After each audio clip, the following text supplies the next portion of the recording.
মধ্যপ্রাচ্য সংঘাতে বৈশ্বিক জ্বালানি সরবরাহ ব্যাহত হওয়ায় আকাশ ছুঁয়েছে অপরিশোধিত তেলের দাম।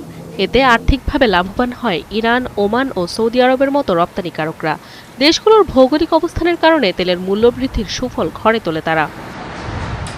ইরান যুদ্ধ শুরুর পর হরমুজ এড়াতে জ্বালানি সরবরাহে দৈনিক ৭০ লাখ ধারণ ক্ষমতার পাইপলাইন ব্যবহার করে সৌদি আরব, যা দিয়ে লোহিত সাগর হয়ে তেল রপ্তানি অব্যাহত রাখে দেশটি।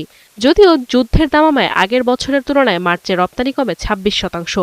এ সময় ১৩৬ মিলিয়ন ব্যারেল তেল রপ্তানি করলেও দাম বৃদ্ধিতে অতিরিক্ত আয় হয় $৫৫৮ মিলিয়ন। যুদ্ধ শুরুর পর হরমুজ প্রণালী বন্ধ করে দেয় ইরান, তবে মিত্র দেশগুলোর জাহাজ চলাচলে ছাড় দেয় দেশটি। বিশেষ সুবিধার আওতায় রপ্তানি চালু থাকে চীনে।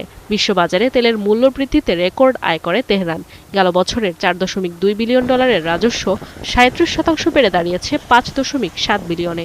এছাড়া রপ্তানি কমলেও গেল বছরের তুলনায় মার্চে ২৬% রাজস্ব বেড়েছে ওমানের।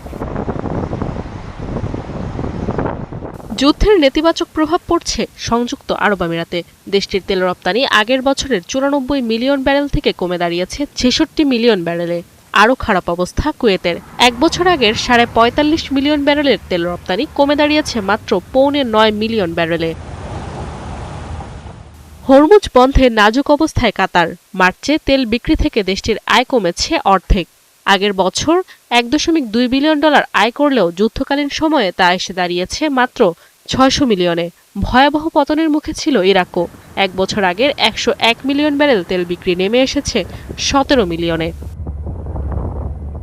বিশ্লেষকরা বলছেন, মধ্যপ্রাচ্য সংঘাতে ক্ষতিগ্রস্ত হয় ৪০টি জ্বালানি স্থাপনা। এতে দৈনিক উৎপাদন কমে ১২ মিলিয়ন ব্যারেলেরও বেশি। নাদিয়া ইসলাম তুলি, ৭১।